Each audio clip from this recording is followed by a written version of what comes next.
everyone. Welcome to our Al-Anon Big Book Recovery Qualification meeting.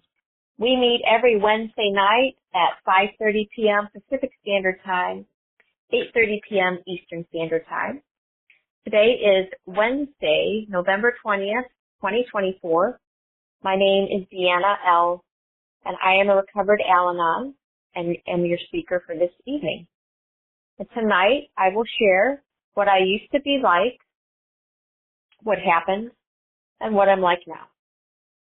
And in order to set our tone for this meeting, I ask that we bow our heads in a few moments of silent prayer and meditation, followed by the serenity prayer.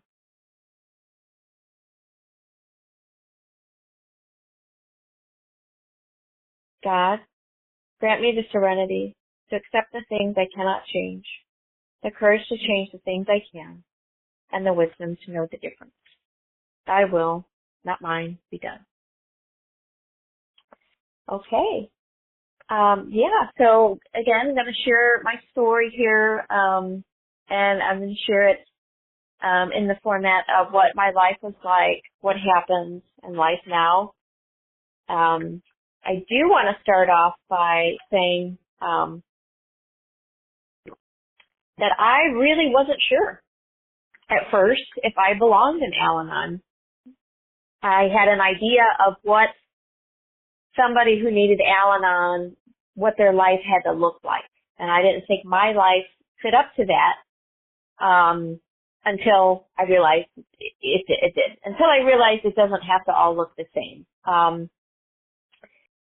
had previously thought that being a chronic Al-Anon meant that I had to be currently living with an active alcoholic, or that I had to have grown up around a lot of drinking. Those are the things I thought, those are the conditions I thought had to be met to qualify for Al-Anon. What I found out is that that's not the case at all. Really, it's have I been impacted by someone else's drinking? That's it. Have I been impacted? That's it. It doesn't matter if, they were a romantic partner or not, or a family member or not, just have I been impacted. So, it helped me to talk with other recovered Al-Anons, and that really kind of helped me understand that we don't all look the same in terms of our stories. So just the fact that I was impacted by another's drinking at some point in my life, and that I identified with certain attitudes that one might have if they've been impacted in that way, and also what qualifies for Al-Anon is, that feeling of powerlessness. I felt powerless over this mind that kept taking me back to wanting to control the alcoholics in my life, and I was miserable doing that.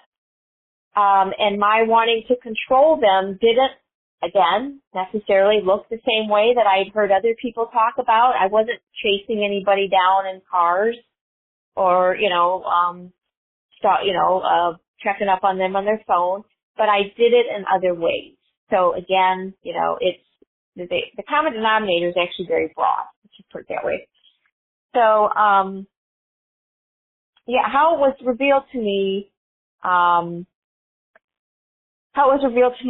that what I really needed was to work an Al-Anon program, and that doing that would address all my twisted thinking, around wanting to control others was an interesting process, how I came to find that out, and I will share that towards the end.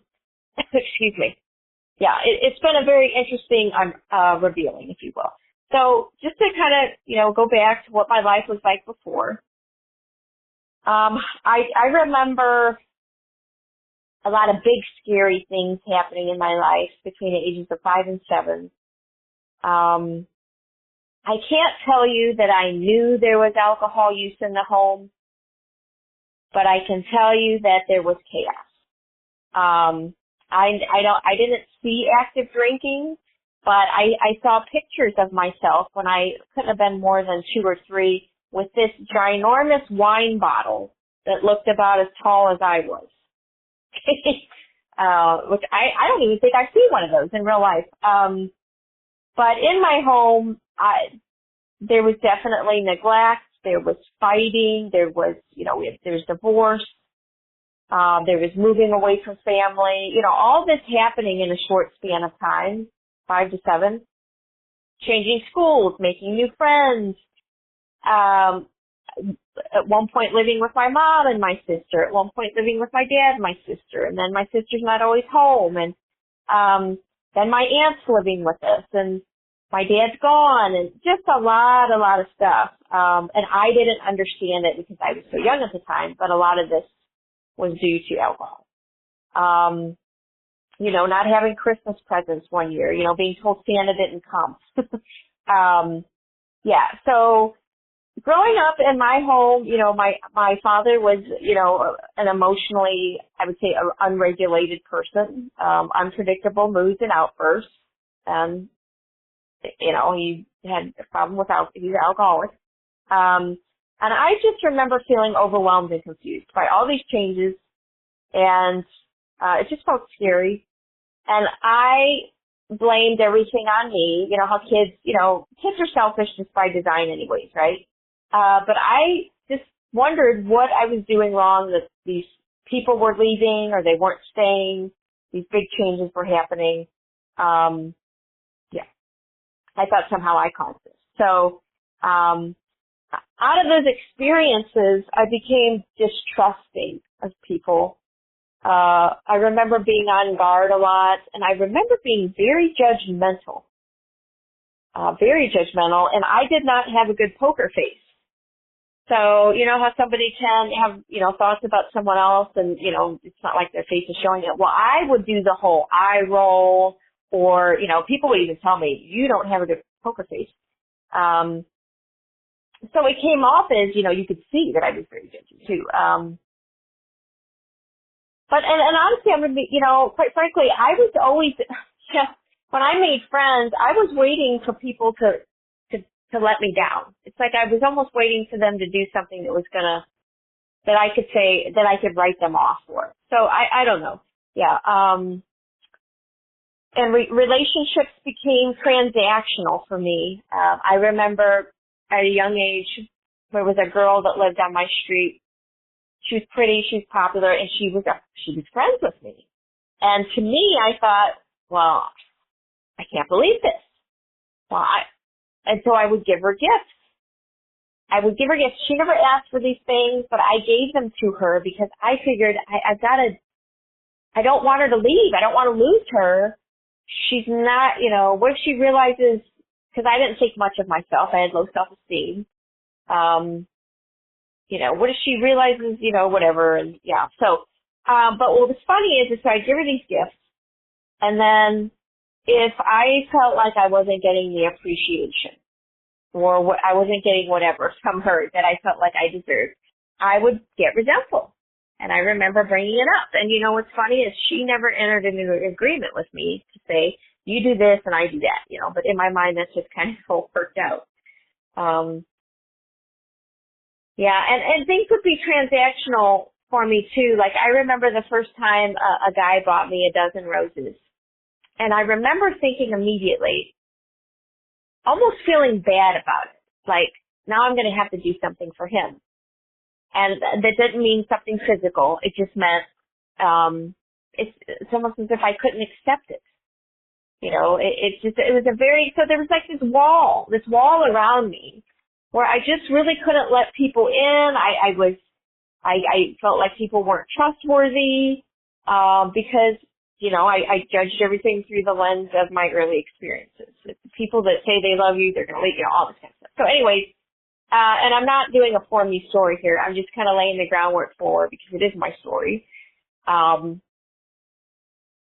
of a little bit about what shaped my kind of perception of people, And so I was actually very codependent with my mother.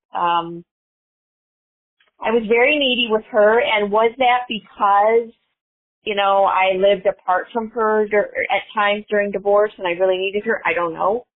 But I know that I was very needy. And honestly, I really kind of started to hate myself when I was younger, because I remember looking at my friends thinking, my mom doesn't live here with me. What's wrong with me? My friends have their mom, So I just, personalizing it all. But really, the hallmark for me with, the telltale being Al-Anon is that I had distorted thinking. I had black and white thinking. I didn't see people as they really were. So I saw my mom, I viewed her as a saint. I put her up on a pedestal. I felt like she was the only one in my corner. And I viewed my dad as a scary, unreliable, mean person, I loved him, but, like I said, emotionally unregulated, unpredictable. Whereas I felt my mom was like the soft place to fall. So early on, I wanted to control. I wanted control, period, but I wanted to control, relationships and people. I wanted to do what I could to make things go a certain way. And that's what an Al-Anon does. We want to control relationships to get them to go the way we think they should go. And people to do what we think they should do. So early on, I remember people pleasing and approval seeking. Just kind of like, how can I morph myself so others are going to be happy? So that I get praise, and then I can feel safe and secure and okay. I need these added girls, these signs that I'm okay over here. So early on, I noticed my mom really valued good manners and polite children, so I would go out of my way to say yes, please, and no, thank you. And, she would get very puffed up and, like proud. Oh, my daughter's so polite, and I got a lot out of it, too, because people would mention it. So I got good grades, and good grades were important to me at an early age, and it's really kind of crazy when I think about it. I remember being like, and even in first and second grade, like really wanting good grades. I knew my dad valued good grades, and we didn't have a lot to connect on. There was also a teacher that I really adored, who was the same teacher I had first and second grade. And, again, it was about, I wanted to please her too and impress her. So I wanted to get those straight A's. And,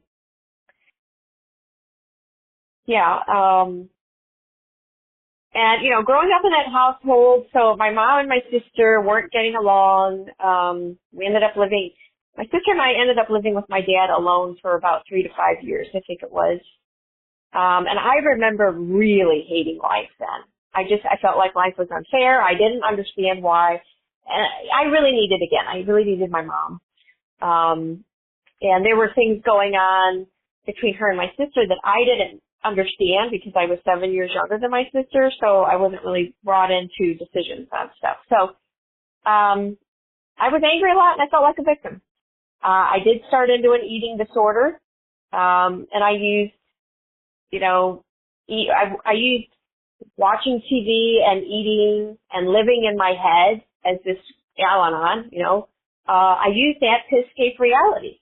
I used it to blot out what I was thinking and feeling. On top of that, when I would go to school, I started to put on weight at an early age. So then I started to get teased and bullied. Well, that just added to my hate for life. And I remember coming home from school just thinking, I made it through the day, like at a really young age. Eventually I started to obsessively control my weight, my body too. But, growing up in my household, I remember my dad was a dry drunk. He wasn't actively drinking, but boy, edgy at times. You had to walk on eggshells. I can remember, sitting downstairs with my mom watching TV, and then all of a sudden you start hearing cabinets slam, the doors on the cabinet slam, drawers slam in and out, and you knew he was pissed, and B, you knew that it was like a storm coming. Like it was just a matter of time before he's going to come and blow up at you, because he's pissed off about something. Now thankfully he never beat us, you know. But he was very scary when he got angry. You were pretty close to peeing your pants, and you thought it wasn't going to take much for him to start hitting you, you know. So he was pretty scary. Yeah, so there was that, and, you know, there was a lot of dishonesty in our home. You just couldn't be honest. And what's so crazy is in hindsight, I remember my mom really harping on, don't be a liar, and you know, I can't, I have to be able to trust people and blah, blah, blah. But, we lived, it's almost as if my dad had his space, upstairs watching TV, and then my mom and I had our space, and we passed each other at times, but yeah, there wasn't a lot of honest communication, let's put it that way. I became hyper-focused comparing myself to my peers. Ego management became very important. I was always looking at how do I measure up, the last thing I wanted to be was the odd one out. So, again, very concerned with how I looked physically and working on that, but just constantly, am I good enough? Am I measuring up? And just the silliest things. I would ask my peers, well, what are you doing here? And and then I would just kind of have to think, well, then I need to be doing this. Not really knowing what not really being comfortable in my own skin. Later as an adult, I learned that, because I said earlier that, I'd be, my sister and I would be living with my mom, then we'd live with my dad, and then, then my sister would be gone, and I didn't know why. So I learned as an adult that my sister, who was 7 years older than me, that when we were living with my dad, she was gone a lot from the home because, he was just actively drinking, and he would try to touch her. So she would always want to stay at a friend's house so that she wouldn't have to deal with stuff, Again, I didn't know that. I just assumed people didn't want to, what's wrong with me? People keep leaving, things keep changing. Didn't like it. Yeah. So, and you know what? My dad, I always loved him, but he did always give me the EBGBs a bit, and I didn't know why. But maybe I had a little sense about things going on. I don't know. Now, he did stop drinking when my sister went to a school guidance counselor and basically broke down about what was going on. So again, I didn't know what was going on. He's in a treatment center, getting well. All I know is now my dad's gone. Now my aunt's living with us. There's social services coming to the house. Okay, why is this lady asking questions? It just felt very odd. And then, Santa Claus didn't come this year. It's just weird, again, not knowing what was going on. I did eventually write this big, long letter, like when my dad did come home and he did stop drinking, and he did tell my sister she did the right thing. But I wrote this big, long letter to my dad, just said I really needed my mom. And it's not that I didn't love him, but I needed her. And so, I don't know, they made some arrangement where she would move back home, he would work, but she would basically take care of me. Because quite frankly, my dad was not in a position to raise girls. Really kids, but especially girls. So, anyways, this is the crazy thing about being, chronic Al-Anon and just living in your head. My mom moves back home, I don't know, I'm maybe 8 or 10. And I remember the day she came home, and it just feeling like the best day ever. She comes through the door, and I feel like the only person that's in my corner came home, right? Well, I start to obsess when she's living back there, and I have her back home, and I feel secure to an extent. But you know what my mind goes? My mind starts obsessing that something's going to happen to her. She's going to die, and I'm going to be left without her again. That's where my mind goes. Okay, things are going well, but I have to hone in on, It's because my mind wants to play God. It wants to control. It can't just be settled in with what's what and be happy. It's got to find a problem. So I would get really worked up at night, like, let's say it was a school night and I'm just like thinking. And, I think like an alcoholic drinks. An alcoholic picks up a drink, they drink another, they want the fourth drink more than they wanted the second, they're on and on. Well, my mind, it picks up a thought and then it weaves together a story and then it becomes a saga and then my emotions follow like it's truth and so do my thoughts. And so I would get worked up, I'd be tearful, my mom would have to reassure me because I was convinced she was going to leave or whatever. Or she was going to die, and I'd be left without her. This didn't just happen one time. This happened many times that I would get into this, and again, this is codependency here. I'm relying on someone else for my ease and comfort. And that person is there, but my mind is focused on, so that's the thing about being chronic Al-Anon, is that I can get what I want, but I'm still not happy. Okay. It's just really crazy. So this didn't just happen once. So like I said, it happened several times, but also once I was an adult, like between the ages of 18 and 21 living at home, I still did this. Maybe I wasn't, crying, but I remember my mom getting a job and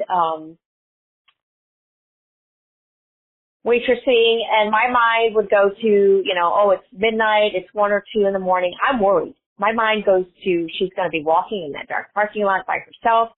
Somebody's going to kidnap her. They're going to rape her, murder her, just something horrific. So what did I do? I called her at work, and she'd have to stop what she's doing. Mind you, she's worked a full shift. She wants to relax, but no, she's got to reassure me she's okay. That's just a crazy part of this, is just the thinking. Let's see. I mentioned earlier, growing up, hearing like cupboard slamming and this, that, and the other. Well, years later, when I got on my own and I was living with my boyfriend at the time, what's really kind of interesting is I remember being in another room and it's just him and I in the apartment and I'm starting to hear cupboard doors, sounds like they're slamming. And I'm starting to clench up and get tense. And I'm getting ready for a fight. Like someone's going to come at me. And isn't that, so that's that conditioned response where it's like, and I started to get pissed off at him. And I remember coming out with this look on my face, like, what the heck's going on? And he wasn't upset. He just happened to be closing and, some cupboard doors a little loudly. And he's looking at me like, why are you looking like you're upset? Because I'm ready for a fight. That's growing up that way. I remember, I was still at home around age 18, and I opened the refrigerator door, and it looks like there's bottles of beer in the refrigerator. Again, like I said, I've never really seen my dad actively drink, but I knew by then that he used to be an alcoholic. My understanding was at 18, he used to be an alcoholic. He can't drink, but yet there's these bottles of beer. So I remember calling my sister, who had moved out of the house by then. She just had a kid and was married. And I remember calling her saying, this is very odd. This looks like there's beer in the refrigerator. She starts crying. And she says, get out of the house. And I don't understand what she means by that and why she's saying that. Because, again, at this point, I didn't yet know what he used to do to her when we were younger. I'm just like, what are you talking about? And she's like, get out of the house, because she associated if he's drinking, he's going to be, trying to touch whatever. I remember feeling very much like I was responsible to protect my mom and my mom from him. There's a couple times they got into some scary yelling matches, but One time he was driving me to a friend's house. I was, I don't know, maybe 16. And my mom, I guess, had given, this is before GPS, by the way. My mom had given him some directions and I had no sense of direction. So he got lost. We couldn't find our way and he got very impatient and he started to get really mean and nasty and just scary. Cursing, belligerent, whatever, scary to me. And so I started crying. Well, then that just upsets him more. And he's cursing my mom, under his breath, this, that, and the other. It's scaring me.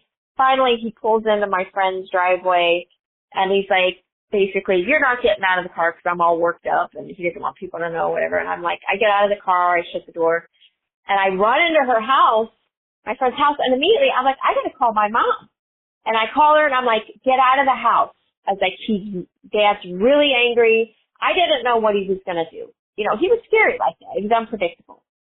But I really felt like I had to protect my mom, in that way. Now, did I ever see him hit her? No. But like I said, he was very, very, very, very scary. I had very low self-esteem. I was very sensitive to rejection, and I just lived in my head a lot. As an Al-Anon, I just felt like it was safer. Yeah, I felt it was safer to not put my neck out there and risk rejection and ask for what I wanted.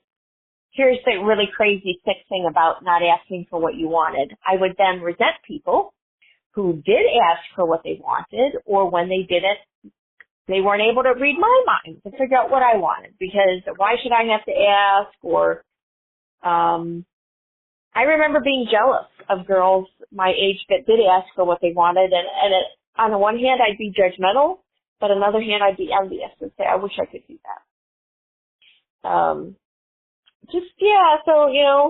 Distorted thinking. And I remember just being instead of being active in life, I was very reactive. And like I said, just lived in my head. I didn't feel like I should have to ask for what I wanted, as arrogant as that is. That's, because I felt like, well, if I get rejected, I'm just going to, I don't know what I thought was going to happen. But, again, I mentioned earlier, I was very judgmental of others. I would pick out things about people. It was like I felt like it was a superpower of mine. Like, I wouldn't necessarily tell them, but I would be like, oh yeah, they've got this going on, this issue, and so being chronic Al-Anon, you set yourself apart. You think, now, even though I felt less than most of the time, boy, was I always looking for a chance to feel better than. And if self-righteousness and feeling right and feeling validated and was a drug, if being right and self-righteous was a drug, man, I was addicted. It was like I wanted to take a hit of that thing every time. So if I got into a disagreement with someone and somehow it came out that, they apologized or I came out looking right or something, I would replay that. It's as if I was an alcoholic sitting at a bar drinking and drinking and drinking and drinking and drinking and drinking. I would take a hit with those thoughts over and over and over again. It was like this, I am right. I am right. It's really pretty sick. Doesn't mean I'm a bad person. It means I'm sick. Yeah. So, I had this, anything I could make myself to feel better than, I really kind of latched onto that. Perfectionist. Oh man, I was a perfectionist.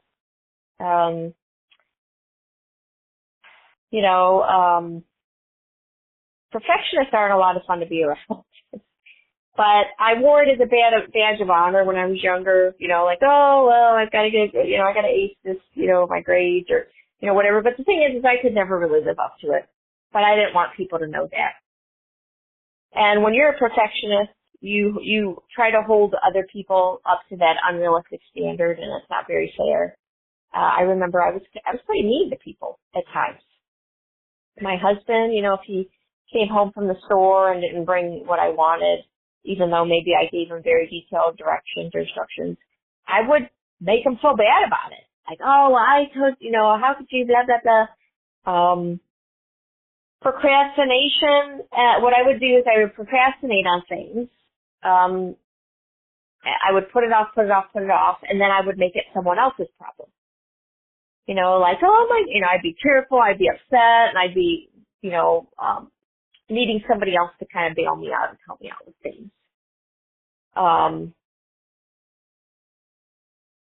I pretended to be things that I wasn't a lot, just to get approval seeking, or just for approval. I would lie about myself to seem cooler or more attractive. So that's that whole, I didn't see it at the time. I didn't know it, but that's that dishonest communication. So, with a chronic Al-Anon, there's this, the codependency piece where I'm trying to control and manage the relationships to get them to go the way I want. I was a big, people pleaser.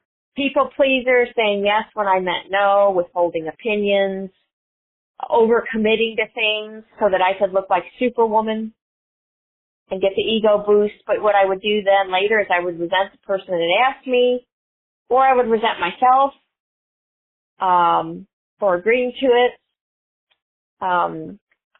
It's very dishonest. It looks very self-sacrificing and generous on the outside, but the motives are still, I'm trying to get my way.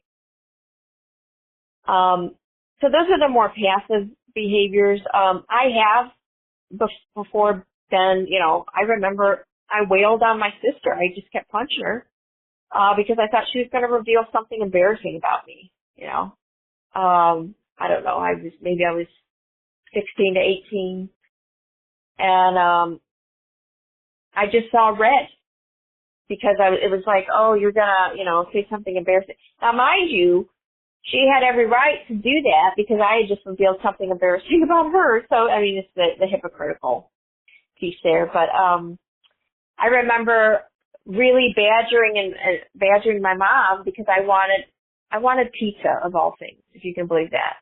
And I didn't think that I should have to pay for it, but I was going to have to pay for it if I wanted it.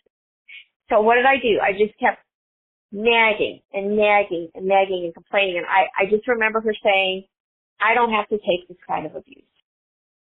And I remember thinking to myself, oh, that's pretty strong language. Is that what this is, abuse? And in hindsight, it definitely was. I was, I'm not happy I'm not getting my way. So, I mentioned low self-esteem and stuff. I did have suicidal thoughts at times in my life. I didn't fully carry out things, but I did, take some steps there. And, I'm in hindsight very sorry that I, put people that I love through that. I also, I wasn't a cutter, how some people cut themselves, called cutting. I tried that a few times. I didn't continue with that, but what's weird is I understood why people did it. I understood why people did it, and I knew on some level, I'm like, that's pretty twisted and sick, that I get why people would want to do that, and it's because, you're getting release. Some sort of release from your mind, because your mind feels like a torture chamber. You're just constantly getting these thoughts. So, I was pretty angry when I was younger, and I blamed my parents for my, if only I had different parents, if only my upbringing had been different, if only I'd had these opportunities, if only. You want to know what that is? That's just poor me. Because guess what? I likely could have had a perfect childhood and come out this way. I only, share my story, kind of my unique story, because somebody might identify it with, but I'm not in any way, shape, or form blaming people because, I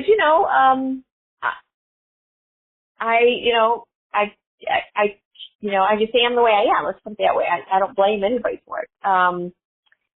So anyways, I went to a lot of therapy in my 20s, 30s to try to, get right with myself, fix myself, not hate on myself so much. And what's funny about being the chronic Al-Anon is a lot of times that we're looking for more than what we have. I remember at a therapist's office, I was actually I'm like, listen, on paper, everything looks really good. I was happily married. Good education, good job, health looking good, but I wasn't happy. I just wasn't happy. Yeah. So I will tell you this, that I didn't date a whole lot. I didn't date a ton. But I remember having in my mind that I did not want to end up with anybody like my dad. And I didn't think like, oh, I don't want anybody like my dad who's an alcoholic. I just basically looked at kind of how he was as a husband to my mom and from what I saw, and a father to me. I was like, I don't want anybody with his characteristics. Loved him, but I just didn't want any. So I felt very self-righteous that I thought I had a good BS detector. Okay, BS detector with guys. Like, oh, if they're trying to, run some kind of game on me, I'll pick it up, whatever. Well, when I was wrong, I took it very hard. Like, how could I have been so wrong? It's almost as if I didn't expect that I'm a human being, that I'm going to get humbled, that I'm going to make mistakes. Yeah. So in terms of like covering up for an alcoholic though, my first marriage, I'm married now, but I was married before. We were in the process of separating, but still living under the same roof.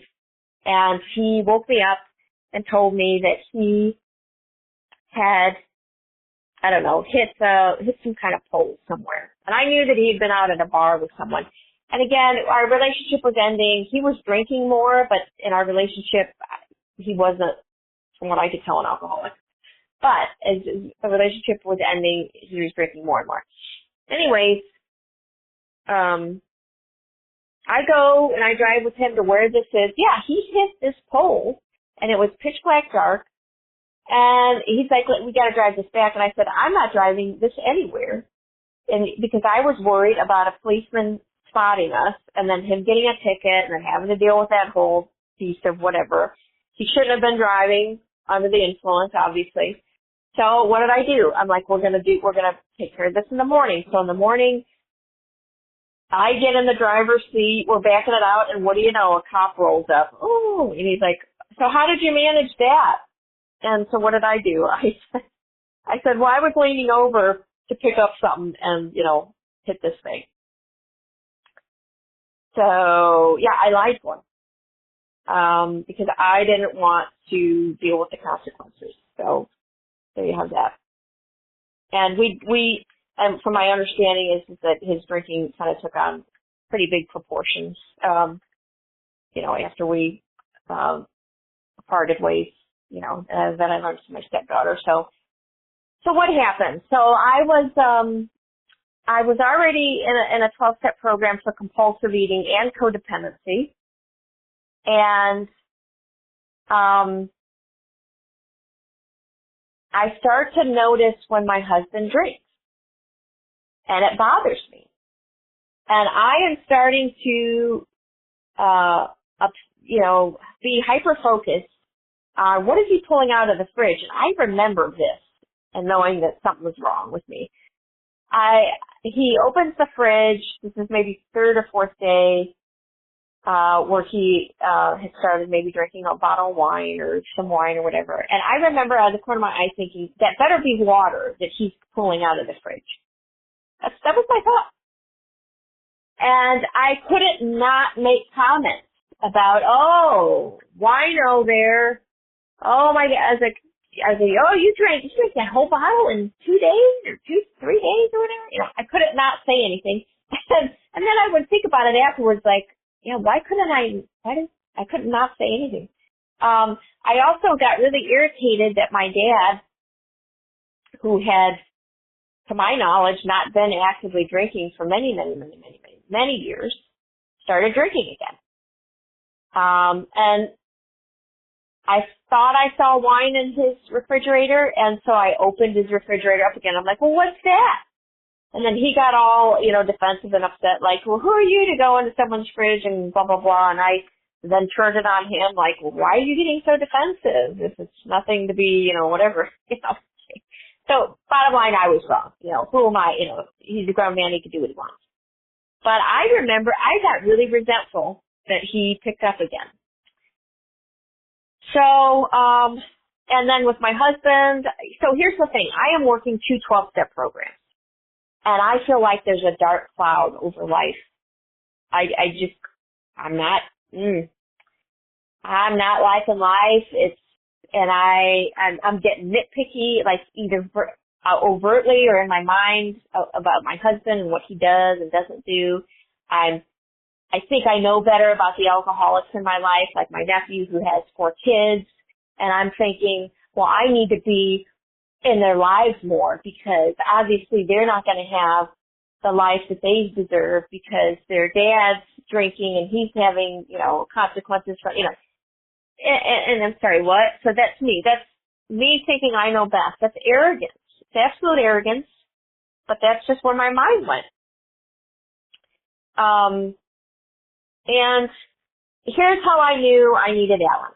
Okay, so there's all that going on. I talked to a fellow that's in program, and she's like, you know what, why don't you try, my current sponsor, she's like, well, why don't you try to just not resent your husband when he drinks? See how that goes. I mean, and she, really, it was just because I said, I don't know if I'm crying. See how that goes. Are you able to not resent him when he drinks? Are you able to not comment and blah, blah, blah? So I did. I tried it.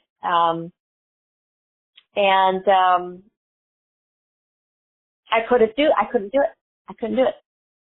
That and in reading the big book of Alcoholics Anonymous, which is what I use in my other fellowship, for compulsive eating and also the codependency piece. When we would read the big book, particularly to the employers and the family afterward, and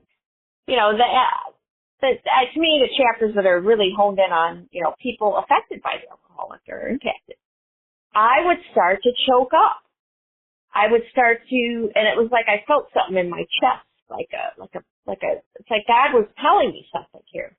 And I remember thinking, what the heck's going on? I've read this stuff a gazillion times over the years, and I'm getting choked up. And so I sat with my higher power, and I really asked God, I'm like, what is this about? And God's like, you know what, DeAna, you have always hated your dad. You've always expected him to be something that he can't be. He is an alcoholic. Now, here's the crazy thing. I thought that in my younger years and other times in my life when I resented my dad, I thought it was because of how he showed up, like I said, as a father, as a husband, because I didn't actively see drinking, I didn't put together that, but God was showing me, DeAna, this is an alcoholic, okay? You've always hated him. You've always expected him to be something he couldn't be. And I just realized that, wow, that's very, very sick of me. That's very arrogant. And I was being shown how arrogant I was to think I knew what was best for the other alcoholics in my life. I can't even, I have to work 2 12-step programs. That's how well I got my stuff together. But yet I know what's best for others and how they should live. I get to be their judge and jury, So that was a big, big, big, big eye-opener for me.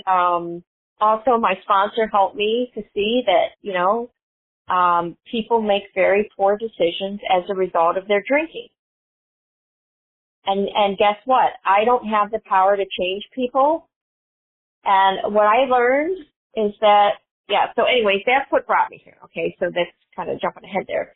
So I realized I didn't just have a problem with non-alcoholics. Like I didn't just have a problem with wanting to control them. It was alcoholics too, which is a whole nother layer of sick, So I identify, that I am a chronic Al-Anon. And yes, I can treat non-alcoholics like they're alcoholic, like I know best for them.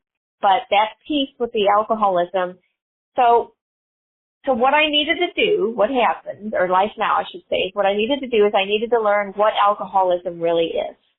That it's a deadly illness, and that me trying to insert my will over, and my influence over another alcoholic is me getting in the way of their journey. It actually can hurt them. It does hurt them.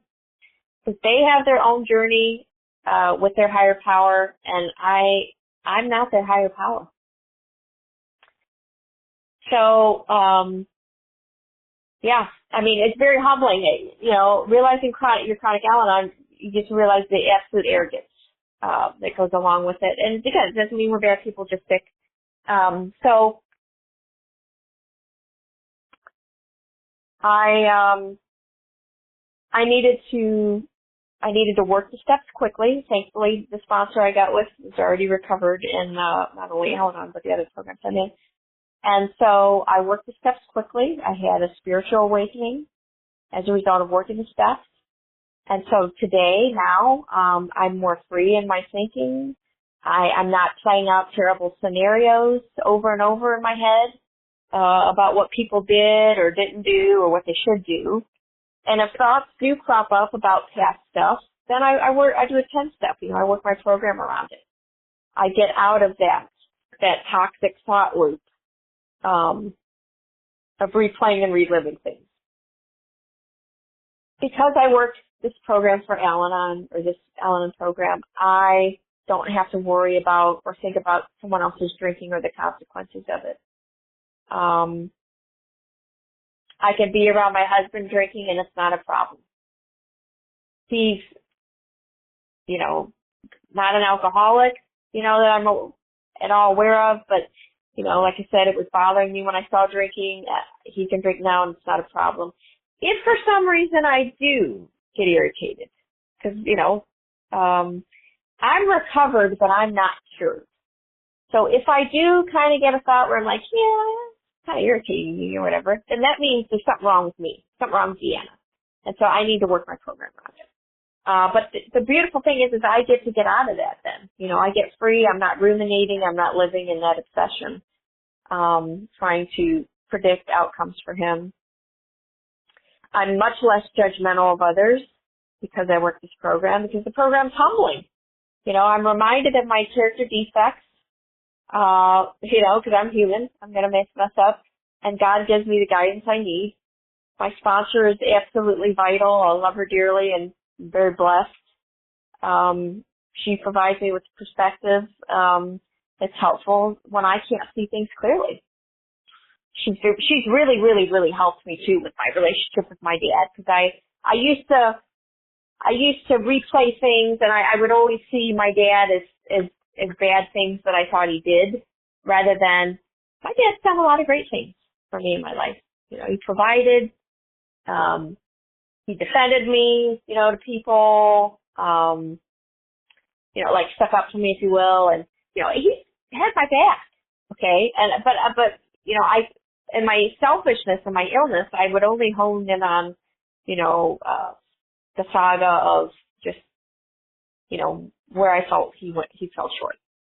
But really, so her kind of pointing me in the direction of, well, this, that, but really God has entered my heart and my mind in a way where, little by little, I have to tell you, my relationship with my dad is pretty awesome. I can call him up, ask him how he's doing. I can go check in on him. I can say I love you and mean it. I can give him a hug. That may not sound like much. That might be like, oh, whoop-de-doo.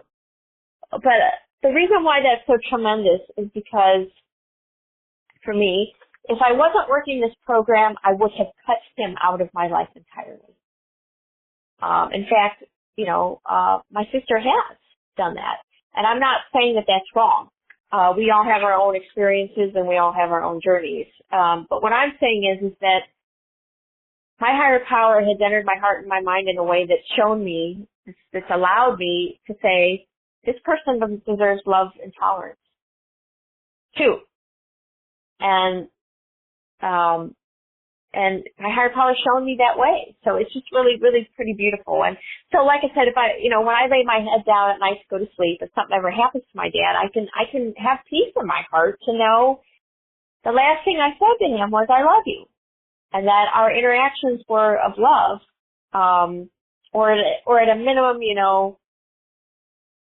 I worked this program so that I can be more loving and tolerant towards him.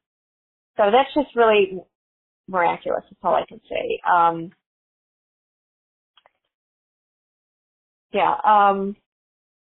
So to stay free and neutral around people and alcoholics in my life, what do I have to do? I have to put as much time into my recovery as I did my illness. I've got to put first things first. That's God and this program. Otherwise, I'm not any good to anybody else. I mentioned before, I'm recovered. I'm not cured. This is a commitment. But as long as I work steps 10 through 12 every single day, I can have peace of mind and neutrality with people and relationships. I can get this. I can live and let live. I can let things go. Boy, that's not something I could have said, certainly before working this program. So you get some really amazing and beautiful promises.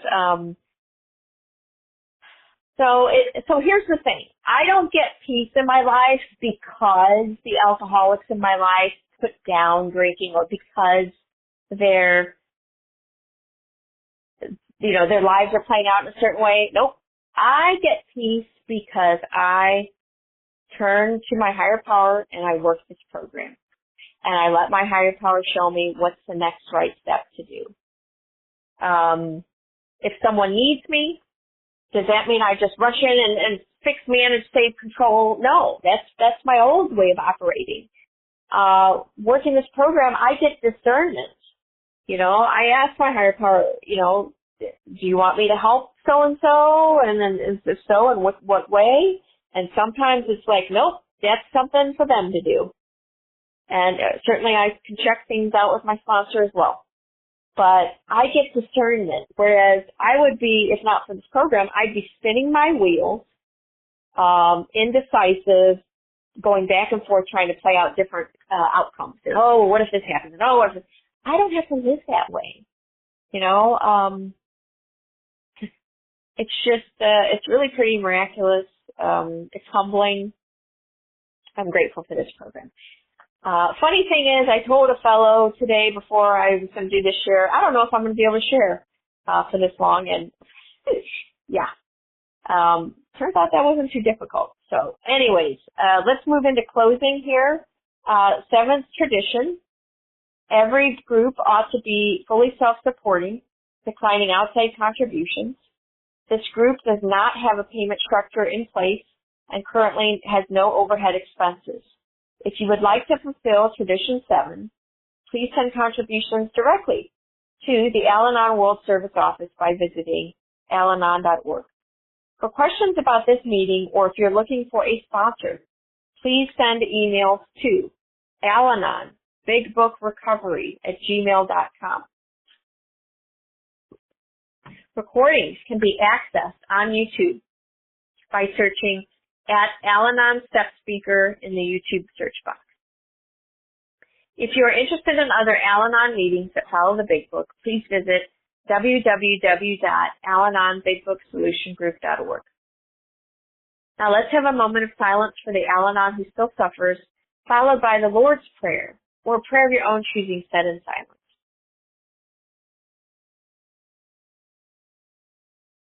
Prayer. Our Father, who art in heaven, hallowed be thy name. Thy kingdom come, thy will be done, on earth as it is in heaven. Give us this day our daily bread, and forgive us our trespasses, as we forgive those who trespass against us. And lead us not into temptation, but deliver us from evil. For thine is the kingdom, the power, and the glory, forever and ever. Amen.